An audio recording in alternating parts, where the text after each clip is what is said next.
Your Excellency, today is a historic moment between Pakistan and Iran. And after signing the Islamabad Memorandum of Understanding, which was signed by your good self, President Donald Trump, and Pakistan as a mediator, it is a matter of great happiness that this war has come to an end, which could have engulfed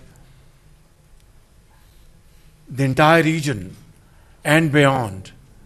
Alhamdulillah, through your sagacious leadership and your colleagues, and on the part of Pakistan as an honest and sincere mediator, this MOU was signed a few days ago, and that led to the first technical parleys at Bergenstock, Switzerland.